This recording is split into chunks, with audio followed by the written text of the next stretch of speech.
Welcome to the Recover You podcast. I'm Kylene. And I'm Patrick. We are a couple in recovery From sex addiction and betrayal trauma. Together, we share our story to encourage you on your journey. It's here that we talk about sex addiction, betrayal trauma, mental, emotional, and physical health, faith, and anything and everything needed to recover you to your most authentic self that God created you to be.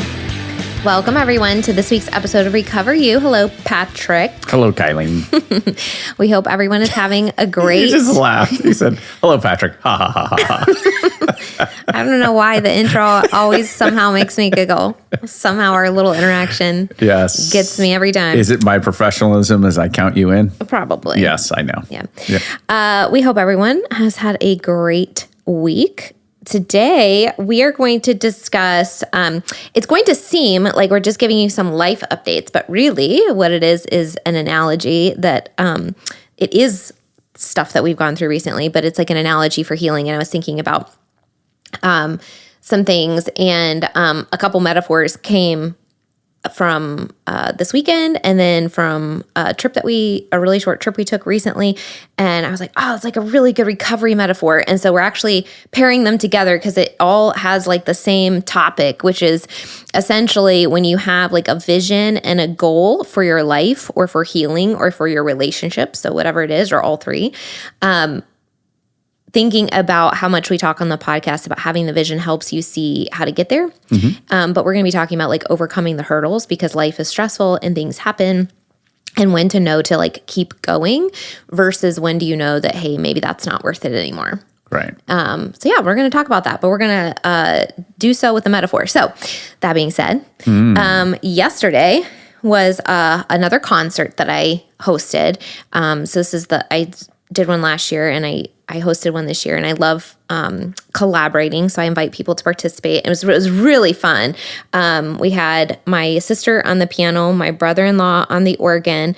I was singing solos, duets, and trios. I had people participating, singing with me, and then my little niece did a vocal debut. It was so beautiful. She should have been like the headliner, the last piece. Just end on that note. It was so beautiful. And then I had an impromptu bathroom break, and my younger niece, who's 4, graced everyone to some entertainment while I was away by playing Twinkle Twinkle Little Star. It was so precious. So anyway, that being said, so I was just thinking about this particular journey, and we've shared on the podcast how several years ago, as I was going through betrayal recovery, my nervous system was just totally shot, and I developed through that process a lot of stage fright, like literally. Singing was sort of singing through panic. My body was just massively anxious when I would be in front of people singing, even when it was really easy stuff. And so I really wanted to regain that part of my life. It's very personal. It's very meaningful to me. And so that became part of my healing journey. And so, if you want to talk about like the vision and the goal, my vision was I really wanted to get to a place where I can perform and feel very good about the singing quality, the performing quality, and also doing it while feeling mostly relaxed, right? Mm-hmm. You're always going to be a little bit not activated might not be the right word, but like more. Well, there's going to be a little. You're bit going to be a little, excitement. You're going to be a little more psycho. Yeah, right. Yeah. But I wanted to just feel more grounded and I wanted to feel more comfortable, right? Mm-hmm. That's kind of the vision. So I went back to voice lessons, and then I've started auditioning for shows, and I did the concert last year, and I did the concert this year. So the metaphor, the analogy that I wanted to share is, we had a crazy busy spring. Like it was back to back to back to back to back to back to back to back travel. So I planned this concert for July, which is like, later in the year, you have plenty of time, so long to, practice. But then our spring and coming into summer was so packed, so full, so exhausting. We were gone so much of the time that by the time we got back, it's not that I hadn't done any work, planning this or coordinating it or, anything like that, but it just felt like I was behind. Mm-hmm. So by the time we got back, I was feeling overwhelmed. I felt like the amount of time that I had to prepare to make this good was like, it was really short. And so there was definitely a point where I was like, I might just want to quit. I don't know that I really want to do this. This is something that I'm choosing to do. And part of the reason is what I just described. And also part of the reason is to stay in front of people and practicing singing in front of people, because there's an audition that I want to do next year. And so I want to keep going this year and putting myself out there. And so like I had these goals and these visions in the back of my mind, but I was like, man, I just don't feel like I have enough time. And I really started feeling overwhelmed and worrying about quitting. So what ultimately happened is I sort of assessed a little bit the goals and reshaped what the concert ended up being. So for example, I took a piece that was like really hard and really long out of it so that I could take some pressure off of it. And one of the other goals that I mentioned is to have fun with it, right? So I sort of reorganized everything in a way that felt lighter, felt less overwhelming, felt more fun, and I could breathe, right? So then I kept moving towards that goal and working on memorization and, doing all these kinds of things. And there were several spots in the process towards the goal where either it was a roadblock or, a memorization blip or frustration or whatever. But I kept hitting these points where I was like, I don't know, should I even be like hosting this? Should we cancel? Should we reschedule it? Should we push it back? Should I ask people that are doing this with me, like if they're available in September, you know what I mean? Like all these things. And then like 2 to 3 days before the concert, was like one of the biggest ones. And I felt horrible. Like I just felt I was like crushing fatigue. I had a migraine that after my migraine pill like lasted all day. I was exhausted. We had the dress rehearsal. The day that we had the dress rehearsal, I was really tired and the migraine came the next day and all this kind of stuff. And then I found out that, I think that was a little bit of mold exposure. And so I was, okay, well, I'm going to shift gears again and I'm going to focus on that. I'm going to help my body. I'm going to take what I need to take to help my body kind of recover quickly. And I'm going to make the decision to kind of, address that issue now that I'm aware of it. And then my body started feeling better. And I ended up having the concert and it was probably the most relaxed I've been doing a concert, doing a recital. It went really well. It was very, very fun. And so basically the primary goals, or if you want to call them the values or the goals or the, whatever you might call it, were checked off. I was able to kind of hit those, but the process leading up to it, there were a lot of moments where I was like, I don't know if this is going to happen. I don't know if it's going to be a disaster. I don't know if I want to do this. I don't know if I want to be here. Is this worth it? That sort of thing. And so as I was thinking about that, I was thinking about, oh my gosh, that's so parallel to the recovery journey, both for the betrayed partner and for the addict. And I thought it was a really good parallel because the values were important. And they were things that I connected with. So it kind of kept me going. Like I knew that, a big part of me did want to do this, would enjoy it, right? Would feel good about actually getting there and doing it.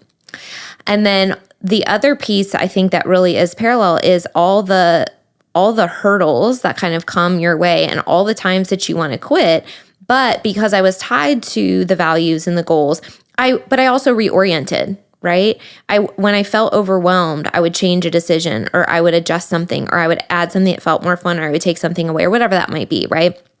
And so I'm just thinking how much that relates to recovery and how if we have the vision and it's really clear, but we also know what the values are that we're trying to accomplish, like, what kind of person do I want to be in life? What kind of relationship do I want to be? What is health? What does this actually look like? And then, when I hit a hurdle, how do I navigate that? Maybe I need to change my strategy, or maybe I need to connect with somebody, or maybe I need to, change something or take something away or add something in. But can that help me get closer to my goal? So anyway, that's the intro to today's topic. I was thinking about as you're talking through this, like, setting that long-term vision. You wanted to get back to performing, be able to perform well. What you didn't say in there was, I want to make sure I perform 17 pieces, 7 of them in French and 6 in Russian on, you know, like you weren't that specific. You were a little bit more broad. And so because the vision was compelling enough and broad enough, you were able to move through it. And then, you know, because I've as I've, you know, walked alongside of you as in this journey to perform again, I was thinking as you were talking, I was like, how many days where you get up and you're like, oh, my throat feels tight. I can't, like today you had to sing again and you were like, I don't know if I can remember the words. You handed me some paper that I was supposed to somehow figure out. I was thinking, I was like, I don't even know what you've just asked me to do. But the point is like you kept moving through it and accomplished the broad-based vision of that. So like, think about it. It's a good point. Like that when it's broad enough, it's, well, I would say maybe specific enough and yet broad enough. Yeah. Then you can find different ways to accomplish it, right? Yeah. And so like, you know, I was thinking about like my vision of I want to become a safe man. Right. And so that's very broad, right? But it's very compelling. So there's a lot that goes into that. Like, what the heck does that mean? Right. And so the way it's manifested itself is that now people, I believe you trust me. I believe that people around us who know my story trust me. They know that I can navigate through the world. I do things that are safe for other people. And so it's turned itself into that. It wasn't always that way though at the beginning, right? You know, it took you a long time to relearn how to trust me, and it was my efforts and all of those things, and we've been able to kind of rebuild that. But you know, same thing for you. It's like because your vision was compelling enough and broad enough, it allowed you to say, no, I'm not going to do that French piece. But I am going to continue to do this, and I'm going to remember and remind myself that I did volunteer to do this. This is not the Juilliard. I signed myself up for this. Yeah, I mean, like yesterday, I was like, it's not the Juilliard audition. You know what I mean? So like you know, this is something that's supposed to be fun. Don't forget that it's fun. And so you know the parallel of moving through some hard things, because you're exactly right. Just because you have a vision and move towards it, it's not all roses, and it certainly wasn't as bad as you felt a couple days ago. As you know what I mean, as maybe you were like, oh my gosh, I'm not going to be able to bring this together and stuff like that. But it all came together, and you accomplished the goal of performing again, having a wonderful time. You got tremendous feedback because you're incredibly talented. So none of that was a doubt in my mind, but it was certainly something that you had to kind of live into again and get that, you know, kind of get that feeling again that you, hey, yeah, I did do good. Yeah. And it's nice to see that people came to see me, right? That's an endorsement, and that they gave you good feedback. So when we're thinking about, kind of tying this into like relationships and relationship goals, one of the things I wanted to sort of talk about is this idea of like, how do you know that the vision and the goal that I have, that I should keep working towards it when I keep hitting all of these obstacles? And that's something that comes up a lot, because I would say probably one of the biggest roadblock to a happy life after betrayal for a couple would be when one partner is significantly more invested than the other partner in getting to that goal. And, you know, you can see this on either side. If the addict or the betrayer works really hard to get into recovery and does a great job, and they don't just stay in sobriety, they get into recovery, they're living a life of freedom, they're really they're doing great work, and they're working on all these things, and they try to support their partner, and their partner it maybe doesn't work on healing, doesn't move towards, you know, that's gonna mess with the reconciliation, and vice versa. You know, if and I will see this because I primarily work with women, where I will see a lot of the betrayed partners that work really, really hard on their own healing, do all this research on addiction, research on betrayal, research on trauma. They start working on their own woundings and their own pain points, and then they have a partner that's not taking initiative and isn't being proactive. And those are the relationships that really stay stagnant. And what we see alternatively is when you have a goal and you have two people that are both people 100% committed to that goal, and you have a partnership in that, That's when it feels the most stable and you're moving through. So when you're asking a question, like, how do I know when I'm going, you were talking about like the vision felt compelling enough, like it was connected to me. How do you know that you can keep going when you keep hitting these hurdles? Because, in one of our recent episodes, we were talking about healing isn't linear, right? Like you don't go from A to B to C. Emotions do come up, pain points do come up, insecurities do come up, right? So when those happen, what keeps you going? And I think one of the things is feeling like you're in a partnership, that you're mutually supporting each other, that it's not going to be, that we're, months 1 through 9, that we're, living in a bed of roses, supporting each other, but that we feel like we are heading in the same direction. We have the same intention. We have the same purpose, that you see effort on both sides. When you're talking about a coupleship specifically, right, then it kind of has to be poured into from both sides. And I think one of the things to kind of think about when you're thinking about, well, how do I know to keep going, or what's going to help me motivate to keep going, is think about the evidence that you see. Like the actual tangible evidence, like the actions and behaviors of your partner. Do you see healing progress in them? Now, we talk about this all the time. Months 1, 2, 3, 4, 5, and 6 are very different than years 2, 3, 4, right? Very, very different.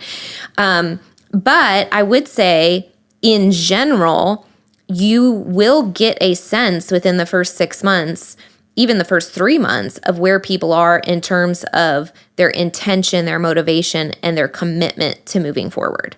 And so when people have put a lot of time and energy and effort into healing, and you're hitting a roadblock and you're feeling frustrated and you're feeling emotionally overwhelmed, and you're like, how can I keep going? Look at the evidence. And if you see evidence that, my partner is on this trajectory where these woundings come up, or these triggers come up, or we get frustrated sometimes when we're talking about this, or my feelings are still hurt about this, or, whatever it might be that is, hard conversations or difficult days or more anxiety. When those come up, because they will, you can look at the trajectory from discovery to today and say, is that a line that shows me that there is healing occurring in myself? And is that a line that is showing me that there is healing in my partner? And are those trajectories fairly close to the same angle, where we are on the same trajectory about, heading towards the same purpose and the same goal? Do we see the same future?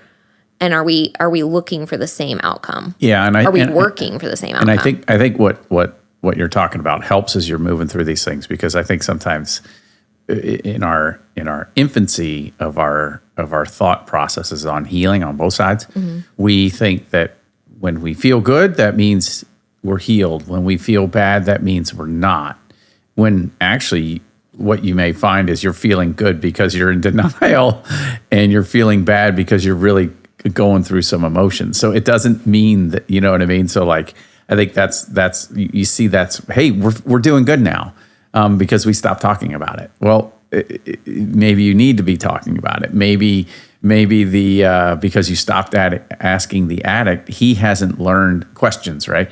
He is no longer having to practice the notion of holding space for you and allowing you to settle back down and being there for you. That's a really important skill for an addict to develop, right? To be sitting there facing his betrayed spouse, and the betrayed spouse is like, why did you do this? Why did you do that? And not run away, not get defensive, not do all those things. And within all of that, regulate his emotions and help you regulate yours.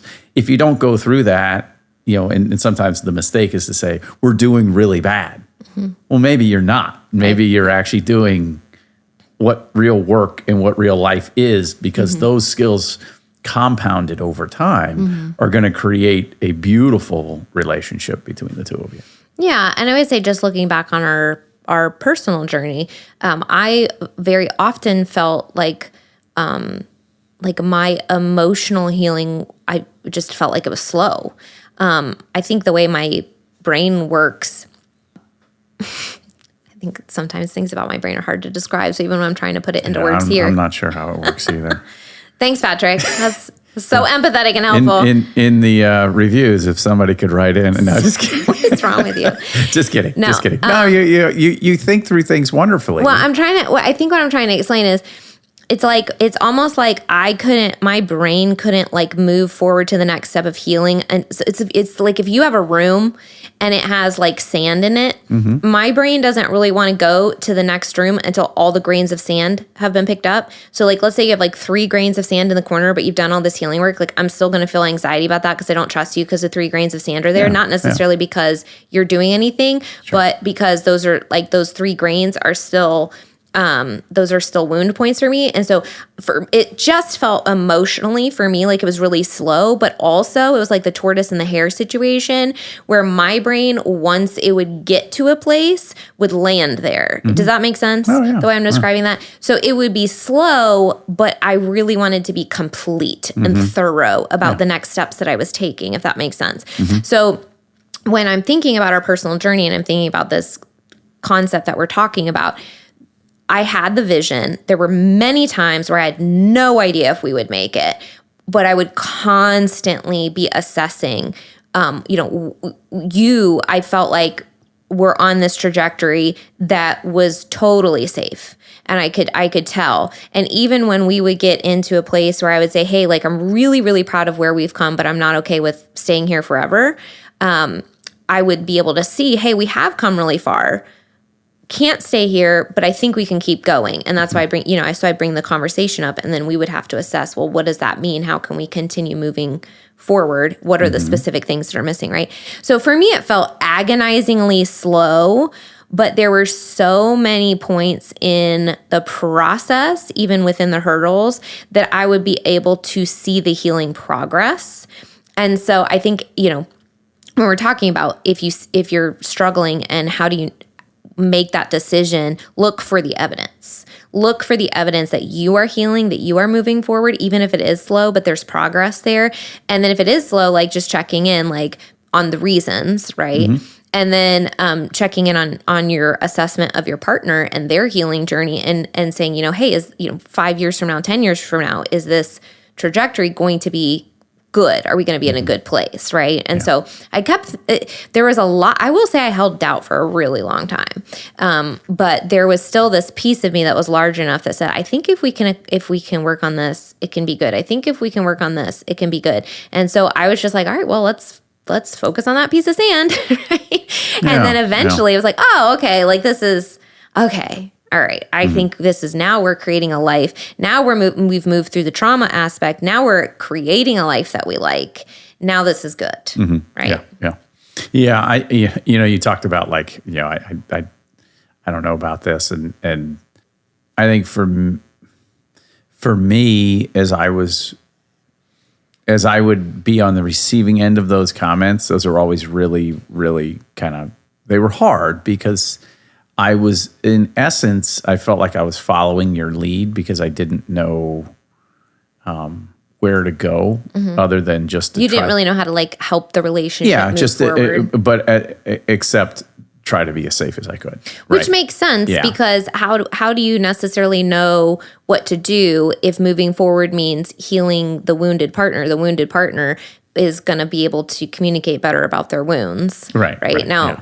But you recognized that I was wounded, which is why there was never any impatience there. You were like, okay, I realize that it's my job to sort of like let her communicate and lead in this area because I did the wounding. Yeah, and so I also have to be the one that she sort of says, this is how you can help me heal. Right. And then you would do it if I was able to communicate some guidance there. Yeah. And I had to overcome some of my own stuff because I think there were times when you would be like, hey, I want you to pursue me more. And I'm like, I don't really know what that means. And that's hard. Well, there were definitely times where we were trying to figure it out. I don't know. We were trying to figure out how to communicate what it was that we were trying to accomplish. And then to your point, like with that wording, you're like, well, what does that mean? So we had to kind of figure out, what am I feeling? How do I tell you what I'm feeling? And then what does that mean in real life application? But that's, again, like we were headed in the same direction. We were trying to be partners in it.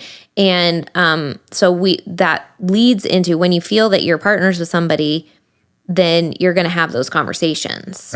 Right. And you're going to keep bringing up the vulnerable, scary things over and over and over, especially if they're confusing or someone isn't understanding it or getting it, or we don't really feel like that was communicated well. We're going to keep doing it until we land on the same page, which eventually we always did. Yeah. And so we just had to keep revisiting it. So when you're thinking about, hey, I have a vision of a healthy relationship, I know what it takes to get there, but something hard comes, I really think it's this assessment of how much healing have I done on this path that I'm on? How much healing has my partner done on the path that they're on? Is this good enough for me now? And if it's not, maybe a conversation needs to, and things can change, delete that 6-minute French song and then add this, whatever. Yeah, absolutely. And so let's shift. Yeah. And then great. Oh, now that feels better for us and we're on the same page and we feel like partners again and we have this renewed energy in the recovery journey. Or they give you this answer that's like, hey, I'm doing everything, I'm checking all these boxes. Isn't that good enough for you? And you get this defensive sort of not proactive, not interested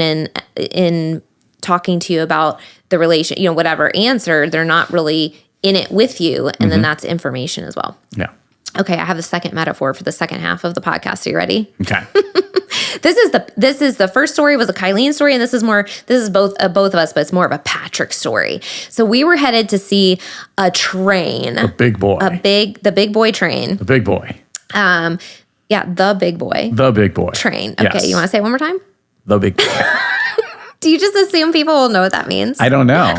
Do you want to explain it? Yeah, so it was the largest steam engine ever built, and Union Pacific actually restored one to operating condition. So it had been sitting as a static display for 60 years. So for the 250th, they did that, and they've driven it across the country. And it was coming back through northern Ohio this past week. Yeah. Okay. So we had an opportunity where there were like 3 stops that they were making, maybe more, but there were like 3 that were like doable or something.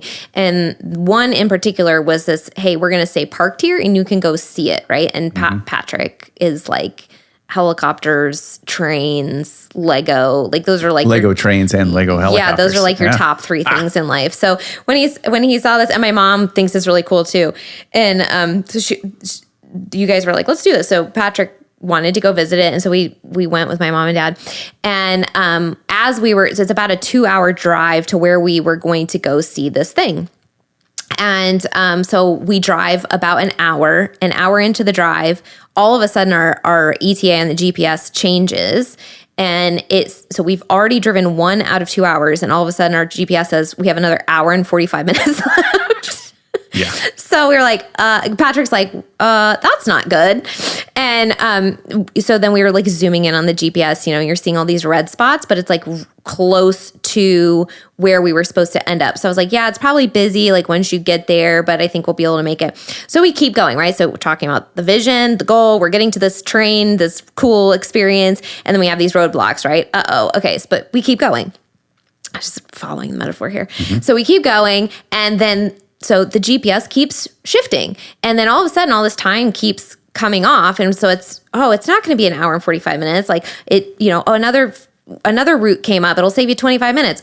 10 minutes later. Another route came up. It'll, so the closer we got, the more that it could tailor the recommendations. And so far this is sounding like a good metaphor. Like we're going to achieve our goal, right? Like things are going well. And the GPS is, the first big hurdle is not really that big of a hurdle because it keeps deleting and getting shorter. So we finally get to the general area, right? And so this all sounds great up to this point. And then we find out there's 0% chance after a 2-hour drive, 2.5 hours probably at that point, 0% chance that we will actually see this train. Right. You can only drive in, you couldn't walk in, and the buses that they said they would have wouldn't take you there. So they thought that we thought that we were going to get there, that we were going to park, and then we were going to take a shuttle to the actual where you could see the train, take pictures of the train, all this kind of stuff. But we essentially get there, traffic is jammed. They say you're only allowed to see it if you get in this line of cars and are in your car to see it. But if you do that, it will probably take at least 2 hours. And then that was even iffy. And turns out, we found out later that there's no way if we had gotten in that line that we would have made it with the time Yeah, and with the traffic they and actually everything. ended the event earlier Yeah. due to heat and all that stuff. Okay, Yeah. so that is not a good analogy. So we didn't see it. So we didn't make it. Yeah. So what the point is here is the opposite of what we just told you, which is we had a vision, we had a goal, we had all these kinds of things, and the roadblocks, and we accomplished it. And it was awesome, right? And it was so hard, but blah, blah, blah. This is the opposite. So when do you know that it's time to change your plan? You know, maybe in relational reconciliation, maybe it is staying together is not the healthy decision. Maybe moving on is the healthy decision. Maybe focusing on your own, whatever that might be, but changing the plan where I had this vision, I was headed towards this goal, but how do I actually know that maybe pushing myself really, really, really hard to keep going when all these roadblocks are coming up is not the best idea? When do we know that? Well, again, kind of we take what we talked about in the first part. Patrick very quickly assessed the evidence and was like, this isn't going to It was funny. gonna work. It was noon, and you were like, I don't mind if I wait. And I'm like, you get hangry. So we're not going to wait in line for like 3 hours, not eating lunch, you know? So I was like, And my parents were with us. and then I was like, and we got to get back home, and who knows when we're going to get back home. And I'm just doing the calculation. I was like, it is not, there's no way it's happening. There's no way. Yeah. Just no So way. you looked at the evidence that you had and you were like, to get to this goal. I also was hungry. Yeah. And you were like, to get to this goal, it's not going to be worth it, which is actually, I think, a key thing, because had there been, at the time that we made the decision, there was maybe a small chance that we could have still made it. And we thought maybe there was a potential if we waited and did all this kind of stuff. But in your personal assessment, it wasn't worth the effort that we had already put in. So sunk cost, Yep. right? We'd already put, so a lot of times people will be like, I've already put all this effort in. I should put the other 2 hours in. Well, in this particular situation, if we had doubled our amount of time, we would have it would have just wasted time. We found out later it would have been a complete waste. Yeah. And so you kind of assessed the evidence quickly, and the trajectory did not look good to you. And you said, let's go home. And to complete this lovely metaphor, we headed back and we all ate. We drove like an hour on the way, stopped like in the middle of the way back home, and stopped at this lovely place. It was also train themed. So it was train themed. It was a nice, It was lovely, in a town called Wapakoneta. Yeah. Which is where Neil Armstrong. Neil Armstrong's from. Yeah. That's where he's from? Yeah. We're up there. Okay, great. So even though we didn't hit that goal, we changed the plan, and then you can make the best out of it, right? We had a nice, lovely time. The idea of spending time with my parents, we still got to do that. We just didn't get this very specific goal, right? So when we're thinking about how do you know pushing towards the goal is not the best idea, whether it's your relationship or whatever. I'll say specifically relationship. There's a couple things that sort of came to my mind when thinking about how to assess this. One is when after given some time, so after discovery, and you guys have let's say you guys have gathered what the recovery resources look like, you have the information, you have the tools, right? When after given a little bit of time and resources, you realize your partner is not as invested as you are, or they don't share the same goal and vision. So this is essentially the opposite of what I said in the other one, right? So we really, really, you can see when two people are deeply committed, you can really overcome quite a lot. Oh, yeah. When you have one partner that is like holding the side of the cliff, with their fingernails, and they're holding the hand of their partner, you can only do that for so long before both of you go down. Yeah. It's a very draining physically, emotionally thing for only one person to be trying to make a relationship which requires two people to work. Now, when we're talking about reconciliation, it may very well feel the first 6 months, the first year, like there's more effort maybe on the betrayer because you dug the hole, you have to help the other person heal, you have to get into sobriety, all this kind of stuff. But that doesn't mean, we've talked about this a lot, that doesn't mean that the betrayed partner isn't involved in the process.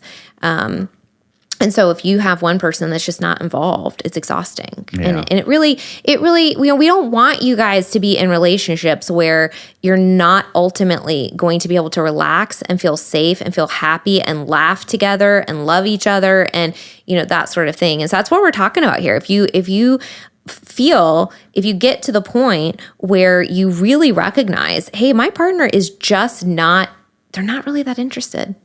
I'm not seeing the evidence. They're not being proactive. They're not taking initiative. They're not, I don't really feel like they see me. We're not really connecting on a below surface level. It's just all surface level stuff. Like, hey, when are you going to be home from work? Or, hey, what's for dinner? Or I think too, what's important through this process is as you're making this assessment is to the earlier point I made, it's not about whether hard things are happening or not. It's about how the reaction is to that. So like, once again, everybody ruptures, right? There's going to be a moment where as you're moving through the healing process, maybe you don't react the best way, but how do you come back? How do you come back from that and go, I'm sorry. I was, this is what's happening. And you see them working on it and they're reflecting the right way and stuff like that. Because it's, once again, we all sometimes get hit with something that stresses us out when we're tired or you know what I mean, and stuff like that. So just kind of keep that in mind as you're going through and you're making this assessment. It's not always, things aren't roses. And but progress is not measured in how many roses there are. I want to kind of jump on that idea as well with the statement that the litmus test of how somebody treats you is not when everything is stress-free in your life. Right. The litmus test of how somebody treats you and how healthy somebody is going to treat you is when things are stressful. So sometimes we might have, this firework connection with somebody, which we all love. We all love that chemistry and that connection and that initial startup of a relationship. But if somebody is nice to you in the beginning and then when stress hits, they're not nice to you, they're not nice to you. Because everybody can be nice when they're not stressed. But it is, can you come together and work together and respect each other and help each other and treat each other well when things are hard? Yeah. Even if you guys aren't going to work out. But, can you be nice?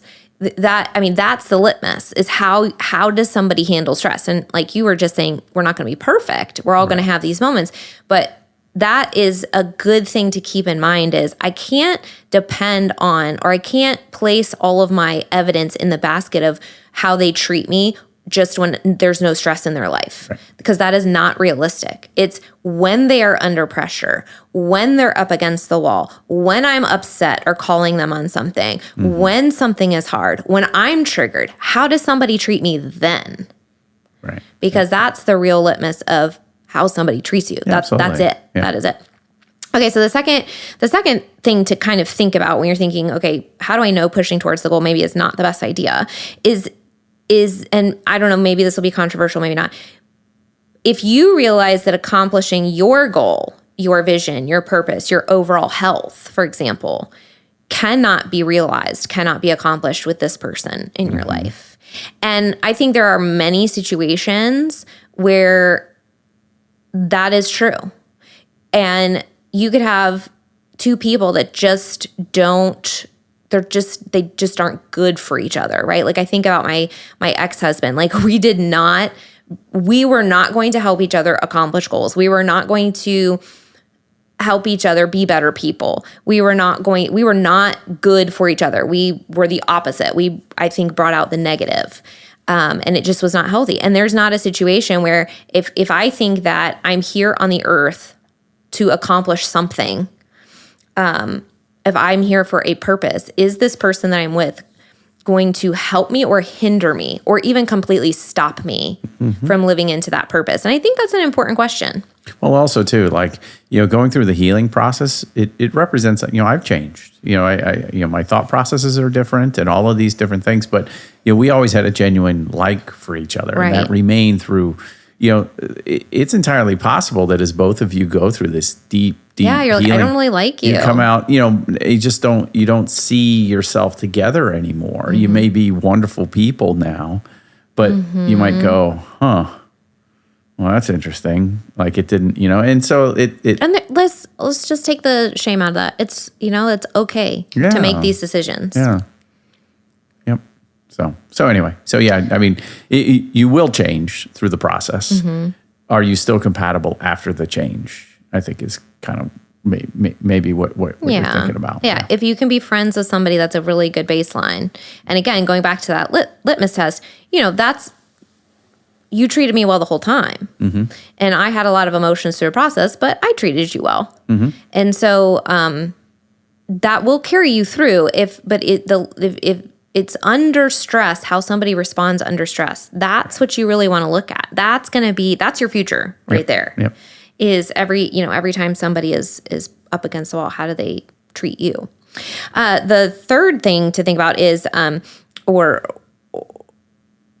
maybe red flag, I would say, is if the partner never demonstrates interest in healing. Now, this could be something really early. I don't think this takes 3 years to see in somebody, but it could take a little bit of time because sometimes what you will see is people will be box checkers, and that can be confusing at first. And then over time you see, oh, their heart's not really in it. They're just checking a box. There's not really any change. And again, think about that stress litmus test. That's kind of how you know is when there's not actually emotional progress. It's just surface level behaviors. So maybe somebody is going to therapy every week, but they still yell at you every night at dinner, or whatever that looks like.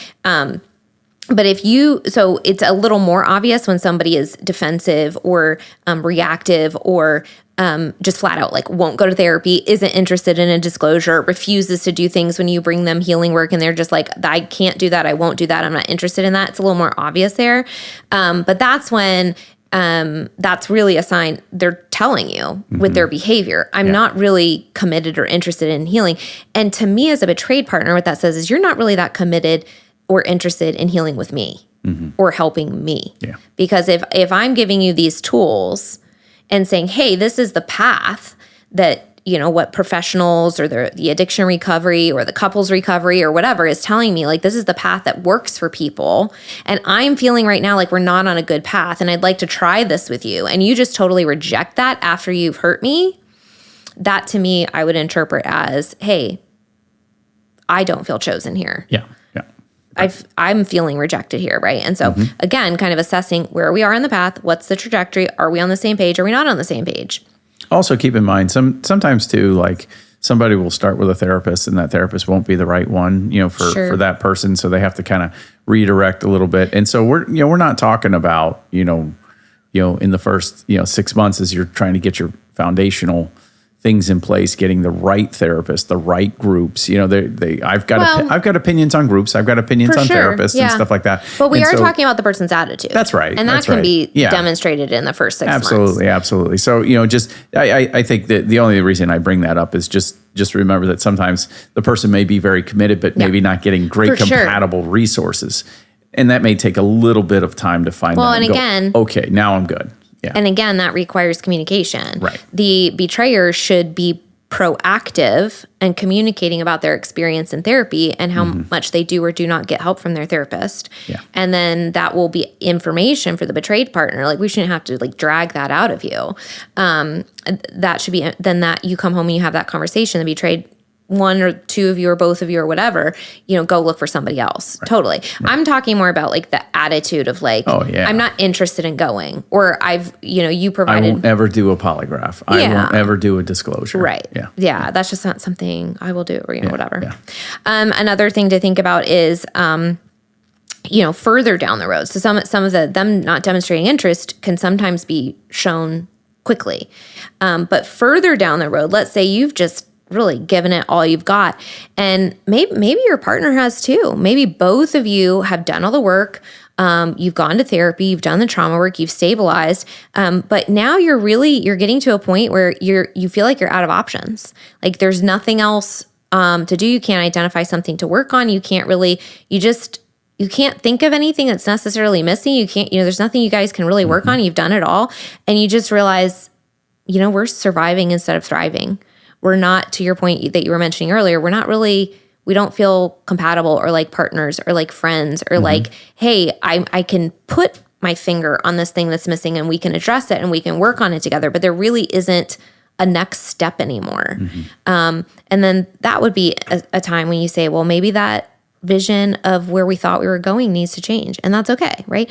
Yeah. And sometimes that happens. You can have two really, really, really, really good people that do really, really, really good healing work, but maybe what has happened in the relationship previously just doesn't lend to the ability to have deep enough trust and vulnerability for a partnership, like a spousal relationship, and that's okay. Well, and sometimes too, and you and I had talked about this. Sometimes there's acts that could have happened in addiction that some people just can't get over, and that's understandable. So that's why, you could both totally do all of the work to heal from that individually, and say, you know what, just as a couple, I could even love you and respect you and like you as a person. And I'm so happy you're the father of my kids, and all and of like this I think stuff. you'll be wonderful great father. Blah, blah, we blah. can continue co-parenting. But if there were certain things that happened relationally, or with the infidelity, or the betrayal itself, or whatever it might be, sometimes that is not something that can be restored relationally. Right. And that's also okay. And so there's no pressure there. So just some two totally different analogies with different ideas, but both having the vision, and then just thinking through, hey, roadblocks come. That's part of the journey. So if you're both committed, if you're both heading towards the same goal, if you're both seeing the trajectory, that's evidence of, okay, keep going. But if you're hitting all these roadblocks and you're feeling like you're dragging somebody along with you, or they're pulling you back, or it's just constantly the struggle of like, you know what, I don't see the evidence that this is worth it. Like you were talking about, you made this assessment and you're like, technically we could sit in the car for another 2 hours, but I'm going to, what we found out later is that would have been a waste of time. Yeah. And sometimes we can there was a dad who sat with his little boys from 10:30, and he said they were crying because they never got to see the train. So sorry. Sorry, it's an offshoot story there. But so many people. So he got there at 10:30. We got there at what, noon? 12:30. Yeah. So think about that. Some people would have driven all the way and think, I'm going to take the chance because I've already put in this much work. And then it would have, not worked anyway. But just, there's a lot of times that's the what's it called, the sunk cost fallacy of I've already put all this time, I've already put in this effort. What does it mean about me if I change the vision at this point? If I walk away, and it doesn't mean anything bad about you. It means you've learned something, that you've changed your mind, that what you thought would work is no longer working, and there's nothing wrong with that. That's right. But then also on the flip side, we want to encourage people when there are two people that are really, really working hard and you're hitting a wall, let that bring you closer together. Let that spur deeper conversations. Let that be the impetus for a more vulnerable communication so that you can assess like, okay, what is the next step? How do we move through this hurdle together? And then when you move through it together, now our relationship is stronger. So, it really can go either way, and it's not a right or wrong thing. It's just dependent on the individuals in the relationship and how they work together as a couple or not, right? So, Anything to add, Patrick? No. Just I think through this process, as we've always said, is like it's not easy. There's great things that happen. There's days when you're going to feel really high. There's days when you're going to feel really low. But just be honest with yourself. Be honest with each other, because you'll know if you're moving forward. You'll know. Yeah. And trust that instinct. Right. Don't lie to yourself. Be like, oh, but we had a really good weekend. Well, did you? That's actually, I'm glad you brought that up because that's a really good point, is our brains sometimes, they mess with time. So we could have 2 really, really rough months, and then we could have like 2 days that are really good, and our brain will go, everything's fine. Short-term memory. Yeah. So I actually encourage people, especially when there's a lot of frustration or emotional ups and downs, or they're feeling confused, when there's confusion present, really document things. I want you to document like how many, if you want to call them good days relationally or whatever. And then I want you to document, how many explosions are you having? How many positive experiences are you having with this person? Oh, they came home and they told me about therapy. Oh, my betrayed partner, really shared XYZ about her healing journey, or, kind of noticing like, hey, where are we in terms of actual like week to week, month to month? Are we having like 28 great days and 2 bad days? Or are we having 28 bad days and 2 good days? And those 2 good days are giving me hope that someday we'll have 30 good days, right? And I think that's where we really need to your point, be honest with ourselves and with our partner. And sometimes it takes that assessment, right? It takes like documentation, because our brain really looks for certain things and certain patterns, and it can hyperfixate on certain things. And if we really want something to be true, our brain will try to find evidence that that thing is true. And so, but then that leads to confusion if it's not actually reality, right? So that's when we get a little tripped up. So that's when I think documenting things can be really helpful. It's like, how am I actually feeling, this whole month? And then I'm going to look back at that and I'm going to go, oh, I kept telling myself that I was doing really well, but I only, felt good like 4 days this month. Yeah. Right. And then you can do that for 3 months or 6 months and go back and go, okay, was there progression over that time? Did it stay the same? Did it regress? That sort of thing. So I think that's important, because our brains can be tricky. Yeah. Tricky. Absolutely. Absolutely. And that's also why we always encourage, work with a coach, work with a practitioner, because they can help you think through those things too. And they can give you tools and exercises like that to say, hey, well, I hear that you're feeling confused, or I hear that you're feeling frustrated. Try this exercise or this reflection this week, and see what that brings up for you, that sort of thing.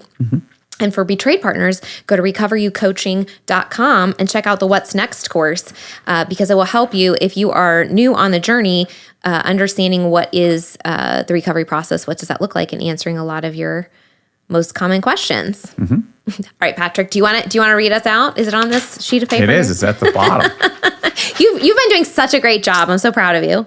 Every day is a new opportunity to choose health and freedom. Make that choice today, and we'll see you next week. Woohoo! If you're listening to this, it means you've made it through an entire episode. Part of recovery is spending time engaging in healing and self-growth activities. We are thankful that you chose our podcast to be one of those activities today. Make sure you reward yourself for that accomplishment. If you've enjoyed this episode or this podcast, we would love to hear from you.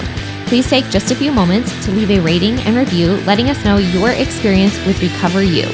We not only love hearing how these episodes are helpful, but ratings and reviews help others just like you who are searching for recovery information and support find the podcast too. We can't wait to hear from you. See you next week.